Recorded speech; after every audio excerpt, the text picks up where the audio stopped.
Namaskar, you are watching online video lecture of personal management. I am Dhruvika Kanabar from A.K. Doshi Mahila College, presenting here the subject of business management. આપણે unit 1 કર્મચારી સંચાલનનો વિષય પ્રવેશ, introduction to personal management. એમાં આપણે કર્મચારી સંચાલનનો અર્થ, એની વ્યાખ્યા, management process દ્વારા સંચાલનનો અર્થ, કર્મચારી સંચાલનના આવશ્યક લક્ષણો, હ્યુમન રિસોર્સ મેનેજમેન્ટ, માનવ સંસાધન સંચાલનનો અર્થ, એના લક્ષણો, એની વ્યાખ્યા, કર્મચારી સંચાલન અને માનવ સંસાધન સંચાલનની તુલનાત્મક ચર્ચા, તફાવત, આ બધી ચર્ચા આપણે અગાઉ કરી ચૂક્યા છીએ. અત્યારે આ લેક્ચરમાં આપણે ઓબ્જેક્ટિવ્સ ઓફ પર્સનલ મેનેજમેન્ટનું ડિસ્કશન કરવાનું છે. કર્મચારી સંચાલનના હેતુઓ. કર્મચારી સંચાલન જે છે એનો મૂળ હેતુ, મુખ્ય હેતુ, એનો પ્રાઇમ મોટિવ જો કહીએ તો એ છે હ્યુમન એલિમેન્ટને એક્યુમ્યુલેટ કરી અને ઇફેક્ટિવ ઓર્ગેનાઇઝેશન ચલાવવું અને ઓર્ગેનાઇઝેશનના જે એઇમ્સ છે એને અચીવ કરવા, માનવ તત્વને સાથે લાવી અને અસરકારક રીતે વ્યવસ્થા વિકસાવી અને સંચાલકીય ધ્યેયો સિદ્ધ કરવા, આ કર્મચારી સંચાલનનો એક મૂળ હેતુ એનો છે.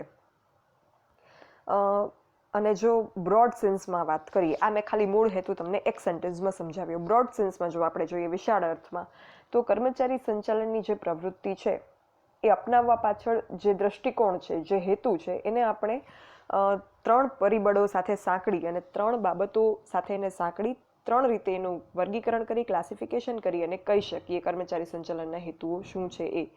કારણ કે કર્મચારી સંચાલનની જે પ્રવૃત્તિ કરવામાં આવે છે એમાં સમય, શક્તિ અને નાણાં બધું જ ખર્ચાય છે.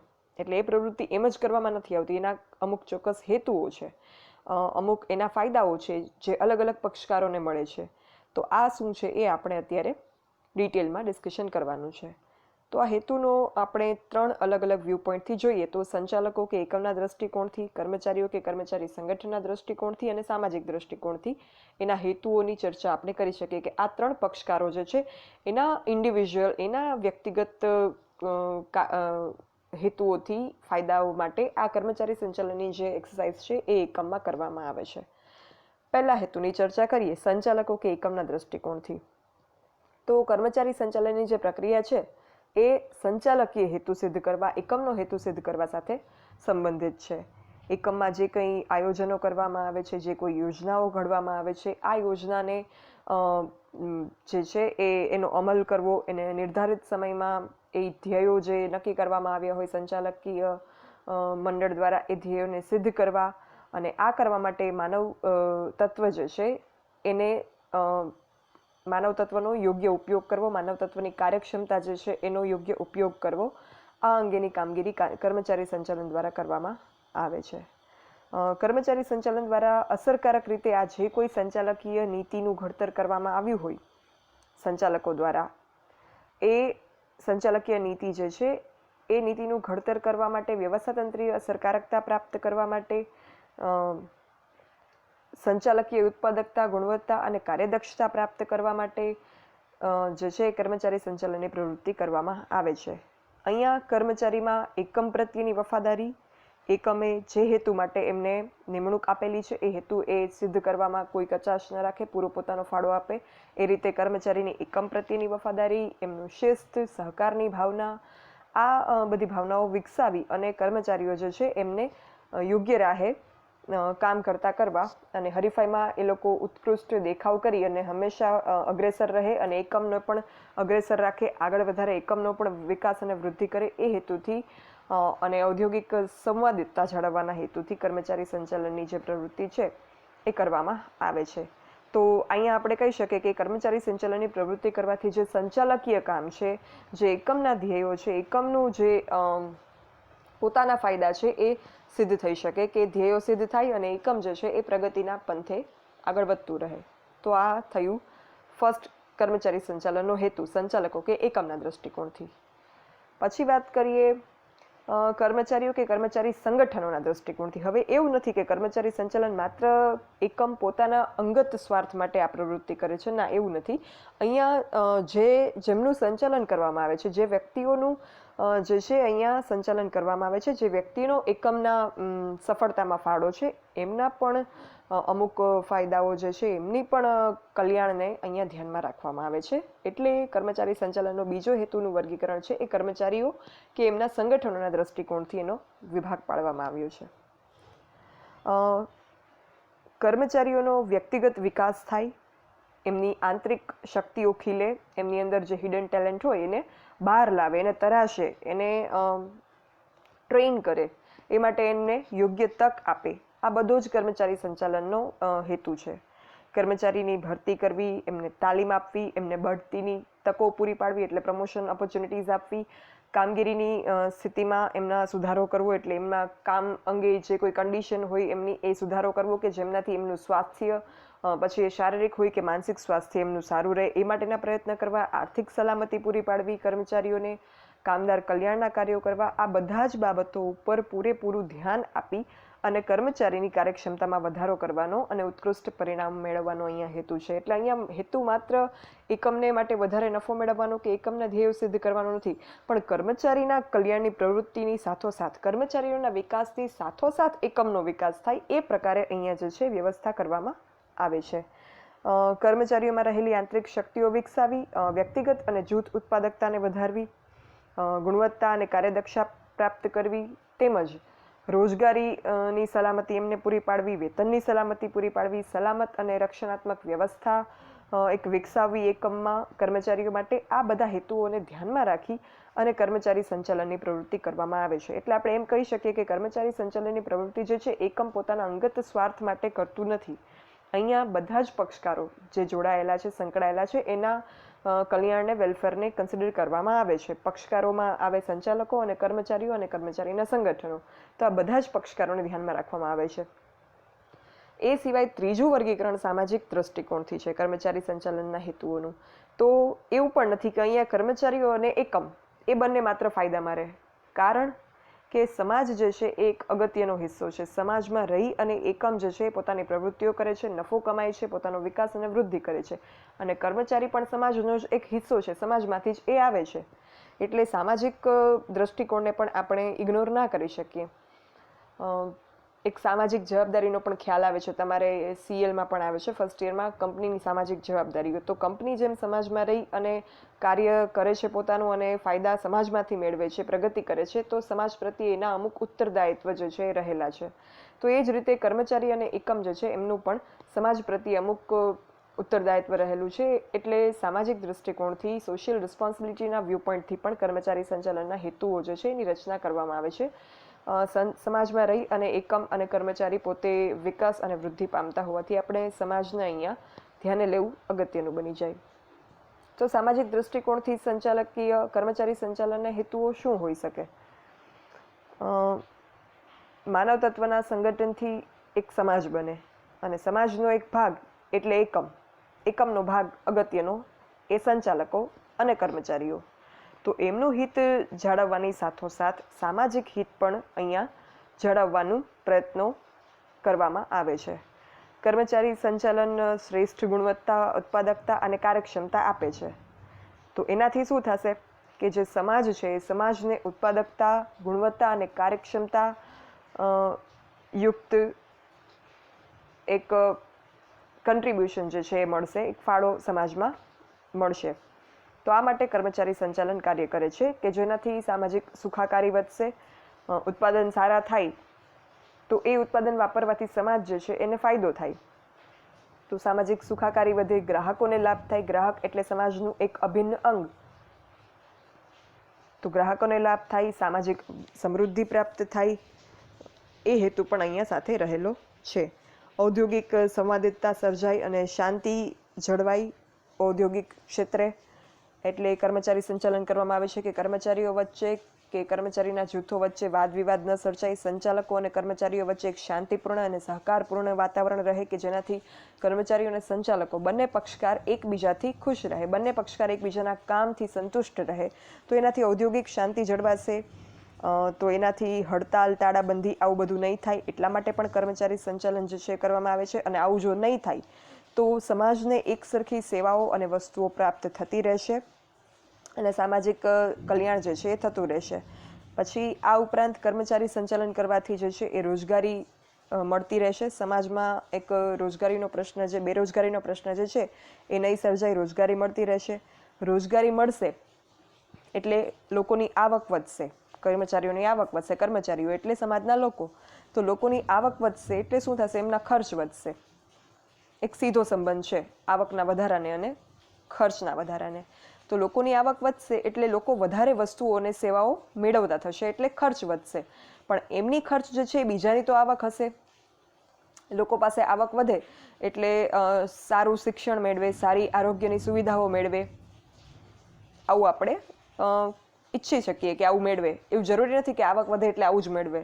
લોકો બીજી પણ વસ્તુ કે સેવા મેળવી શકે કે જે બિનજરૂરી છે, પણ આપણે અહીંયા એવું ઈચ્છીએ કે લોકો સારું શિક્ષણ કે સારી આરોગ્યની સુવિધાઓ જે છે પ્રાપ્ત કરે આવકના વધારાની સાથે. તો આ આવકનો વધારો જે છે એ ખર્ચમાં પરિણમશે અને એ ખર્ચ જે છે એ કોઈ બીજા પક્ષકારની આવક હશે. એટલે અહીંયા સમાજના બધા જ લોકોની જે છે એ આવકમાં એકંદરે વધારો થશે રોજગારી વધવાથી. અને આ આવક વધશે એટલે માથાદીઠ આવક વધશે અને માથાદીઠ આવક વધે એટલે દેશની રાષ્ટ્રીય આવક પણ વધે અને દેશનો વિકાસ થાય.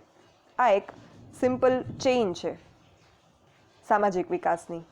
તો એમ્પ્લોયમેન્ટ ઓપોર્ચ્યુનિટીઝ વધશે, ઇન્કમ વધશે એટલે એક્સપેન્ડિચર વધશે, સાથે સાથે પર કેપિટા ઇન્કમ જે છે એ દરેક સમાજના ક્લાસની વધશે. આ પર કેપિટા ઇન્કમ વધશે પછી નેશનલ ઇન્કમ વધશે અને નેશનલ ઇન્કમ વધવાથી જે છે કન્ટ્રી એનું ડેવલપમેન્ટ થશે. તો આ રીતે જે છે એ સમાજમાં બેરોજગારી, ભૂખમરો, સામાજિક દૂષણો આ બધું પ્રવેશે નહીં અને એક તંદુરસ્ત સમાજનું નિર્માણ થાય. એ કારણસર કર્મચારી સંચાલન જે છે અપનાવવામાં આવે છે. તો અહીંયા આપણે જોયું કે કર્મચારી સંચાલનનો હેતુ, કર્મચારી સંચાલન કરવામાં આવે છે સંચાલકો દ્વારા કે એકમના ટોપ લેવલ ઓથોરિટીઝ દ્વારા, ઉચ્ચ કક્ષાની સપાટીએ રહેલા ડિરેક્ટર્સ કે સંચાલકો દ્વારા. પણ એ લોકો માત્ર ને માત્ર પોતાના અંગત સ્વાર્થ માટે આ સંચાલન નથી કરતા કે એકમના અંગત સ્વાર્થ માટે કરવામાં નથી આવતું. અહીંયા સંચાલકો અને એકમોનો કલ્યાણ, કર્મચારીઓનું કલ્યાણ, કર્મચારી સંગઠનોનું કલ્યાણ અને એકંદરે અંતે સામાજિક કલ્યાણની બાબતોને પણ સમાવિષ્ટ કરવામાં આવી છે. અને આ રીતે કર્મચારીની સંચાલનની પ્રવૃત્તિઓ જે છે એ કામ કરે છે. સંક્ષિપ્તમાં જોઈએ આપણે તો કર્મચારી સંચાલનના જે હેતુઓ છે એ શું છે. એક સમરી આપણે આપીએ કે કર્મચારી સંચાલન જે છે એ શા માટે કરવામાં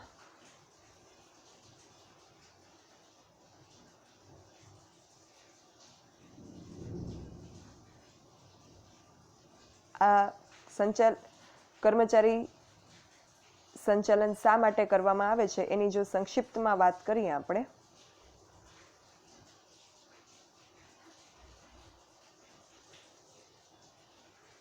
તો કર્મચારી સંચાલન કરવા પાછળ એક તો સંચાલકીય ધ્યેયોની સિદ્ધિનો હેતુ રહેલો છે. એકમના નિર્ધારિત ધ્યેયો જે હોય એ સિદ્ધ કરવા, જે ફર્સ્ટ ટાઈપમાં સમાવિષ્ટ છે. પછી સંચાલન સાથે વ્યવસ્થાતંત્રના માળખામાં સંબંધિત જે માનવ શક્તિ છે એનો મહત્તમ અને સર્વોત્તમ ઉપયોગ કરવા માટે પણ કર્મચારી સંચાલન કરવામાં આવે છે. ત્યારબાદ કર્મચારીઓની કાર્યક્ષમતામાં, એમના કાર્યની ગુણવત્તામાં, એમની ઉત્પાદકતામાં વ્યક્તિગત અને જૂથના ધોરણે એક વધારો થાય કે જેનાથી સંચાલકીય કાર્યક્ષમતા વધે. આ હેતુથી પણ કર્મચારી સંચાલન કરવામાં આવે છે. હવે અહીંયા એક વસ્તુ થાય, આ ઉત્પાદકતા શબ્દ વારે વારે આવે છે, કાર્યક્ષમતા શબ્દ વારે વારે આવે છે. તો આનો અર્થ શું? આપણે એમ થાય આ શબ્દ બહુ સિમ્પલ છે પણ એનો અર્થ આપણે એક્સપ્રેસ ના કરી શકીએ. જો હું તમને ક્લાસમાં પૂછત તો એ હું કહી દઉં. કાર્યક્ષમતા એટલે તમારી કામ કરવાની જે ક્ષમતા હોય, કેપેસિટી હોય એ વધે. તમારી કામની ક્વોલિટી અને ક્વોન્ટિટી, જથ્થો અને ગુણવત્તા બંને વધે ત્યારે એ કાર્યક્ષમતા જે છે સિદ્ધ કરી કહેવાય. તો આ થઈ કાર્યક્ષમતા. અને ઉત્પાદકતા એટલે શું? તો કોઈ એક વ્યક્તિ દ્વારા જે ચોક્કસ સમયે જેટલું ઉત્પાદન કરવામાં આવે એ ઉત્પાદનની ક્વોન્ટિટી અને ક્વોલિટી એટલે ઉત્પાદકતા. કોઈ એક વ્યક્તિ દ્વારા એક સમયે કરવામાં આવેલો ઉત્પાદનનું જથ્થો અને એની ગુણવત્તા એટલે ઉત્પાદકતા. તો આ ઉત્પાદકતા પણ વધારવાની છે અને કાર્યક્ષમતા પણ વધારવાની છે. સાથે સાથે ગુણવત્તાને પણ ધ્યાનમાં રાખવાની છે. એવું નહીં કે આપણે ઘણી વખત કામ બહુ બધું કરી નાખીએ પણ એમાં ક્વોલિટી જે છે કામની ગુણવત્તા એ બહુ ખરાબ હોય. તો એવી અહીંયા વાત નથી. અહીંયા કામની ઉત્પાદકતા અને કાર્યક્ષમતા વધારવાની સાથોસાથ ગુણવત્તાને પણ જાળવવાની છે. એ પણ કર્મચારી સંચાલનનો હેતુ છે. ત્યારબાદ માનવ તત્વને આંતર પ્રેરણા આપી, એમને મોટિવેટ કરી, એમને એનો જુસ્સો વધારી અને જે છે એમને કામ માટે ઉત્સાહિત કરવાનો પણ એક હેતુ છે. ત્યારબાદ કર્મચારીના વ્યક્તિગત વિકાસ કરવો, સાથોસાથ જૂથ ભાવના એમનામાં વિકસાવવી, એક ટીમ વર્ક એ લોકો કરે, આ જે છે એ ભાવના વિકસાવવાનો અને સંવાદિતતાપૂર્ણ પ્રયત્ન કરવો, સહકારની ભાવના ઊભી કરવાનો પણ અહીંયા હેતુ છે. સંવાદિતતા એટલે કર્મચારીઓ જે છે એ એકબીજા સાથે સહકારપૂર્વકની ભાવના રાખે, એકબીજાને હેલ્પ કરે, એકબીજા જે છે એમને પોતાના અંગત અને સંચાલકીય ધ્યેયોને સિદ્ધ કરવામાં મદદરૂપ થાય, એ છે સંવાદિતતાપૂર્વકની ભાવના. ત્યારબાદ કર્મચારીઓ અને સંચાલકો વચ્ચે ઉષ્માપૂર્વકના સંબંધો રહે. કર્મચારીઓ અને સંચાલકો આ બે અલગ અલગ સપાટીના લોકો છે. એક ઉચ્ચ સપાટીને, એક મધ્ય અને તળ સપાટીમાં આવે. તો આ બધી સપાટી સંચાલનની જે છે એમના વચ્ચે જો ઉષ્માપૂર્વકના સંબંધો હશે તો ઔદ્યોગિક શાંતિ જળવાશે અને સમાજમાં તંદુરસ્ત વાતાવરણ જે છે એ ઊભું થશે અને સમાજને એકમની સેવાઓ અને ઉત્પાદન જે છે એ નિરંતર મળતું રહેશે. તો આ રીતે ઉચ્ચ ગુણવત્તા, મહત્તમ ઉત્પાદકતા અને કાર્યક્ષમતા, આ ત્રણ main high quality, maximum productivity and capability, good capability, આ દ્વારા સમાજને ઉત્કૃષ્ટ વસ્તુઓ અને સેવાઓ, best goods and services at reasonable price provide કરી અને એક સોસાયટીમાં એક બેસ્ટ યુનિટનું એસ્ટાબ્લિશમેન્ટ કરવાનો અહીંયા હેતુ છે. વ્યાજબી કિંમતે ઉત્કૃષ્ટ વસ્તુઓ અને સેવા પૂરી પાડી સમાજને એક શ્રેષ્ઠ એકમ આપવાનો અહીંયા હેતુ છે. તો આ રીતે આપણે જોયું કે કર્મચારી સંચાલનના હેતુ જે છે એ શું રહેલા છે, શેના માટે કર્મચારી સંચાલનની પ્રવૃત્તિઓ કરવામાં આવે છે, કર્મચારી સંચાલન પાછળ સમય, શક્તિ અને નાણાંનો ખર્ચ શા કારણસર કરવામાં આવે છે અને શા માટે એ જરૂરી છે, આ આપણે ચર્ચા કરી. So thank you. અને એક ક્વેરીઝ, થોડોક તમારા પ્રશ્નો મારા સુધી પહોંચ્યા છે તો એના વિશે હું તમને સમજાવી દઉં કે તમને લોકોને બુક બનાવવા વિશે અને એના કયા ક્વેશ્ચન્સ એમાં લખવા, એ બધા વિશે તમને થોડી કન્ફ્યુઝન્સ છે. તો બુક જે છે એ અત્યારે કંઈ બનાવવાની નથી. અત્યારે હું જે એક્સપ્લેન કરું છું વિડીયોમાં, એ વિડીયો તમારે ધ્યાનથી શાંતિથી જોવાના છે. એમાં જે કંઈ હું સમજાવું છું એ શીખવાનું છે, એ જે છે એ તમારે ગ્રાસ્પ કરવાનું છે. અત્યારે જો તમારી લાઇબ્રેરીમાંથી પણ બુકનો સેટ ન આવ્યો હોય તો એના માટે પણ કંઈ અત્યારે ટેન્શન લેવાની જરૂર નથી. એ જ્યારે પણ ડિસ્ટ્રીબ્યુટ થશે બુક્સ ત્યારે તમને ઇન્ફોર્મેશન આપવામાં આવશે કોલેજ દ્વારા, ત્યારે તમારે લાઇબ્રેરીમાં બુક લેવા જવાનું થશે. અત્યારે તમે વિડીયોમાં તમને સ્ક્રીન પર પોઈન્ટ્સ જે છે એ આપવામાં આવે છે અને એક્સપ્લેનેશન તમને સમજાવવામાં આવે છે, એટલે એ તમારે બસ અત્યારે અટેન્ટિવલી બધું જોવાનું છે, સાંભળવાના છે વિડીયોઝ. લખવાનું જે હશે એ હું તમને ચેપ્ટર એન્ડ થશે, ચેપ્ટર પૂરું થશે ત્યારે હું તમને સેલ્ફ પ્રેક્ટિસ માટે અમુક ક્વેશ્ચન્સ આપીશ. જેટલા ક્વેશ્ચન હું ચેપ્ટરમાં સમજાવીશ, બધા જ સમજાવીશ, એમાંથી સિલેક્ટેડ ક્વેશ્ચન હું અમુક જ ક્વેશ્ચન જે છે સેલ્ફ પ્રેક્ટિસ માટે તમને at the end of the chapter આપીશ. ત્યારે તમારે એ પ્રેક્ટિસ કરવા માટે લખવાના રહેશે.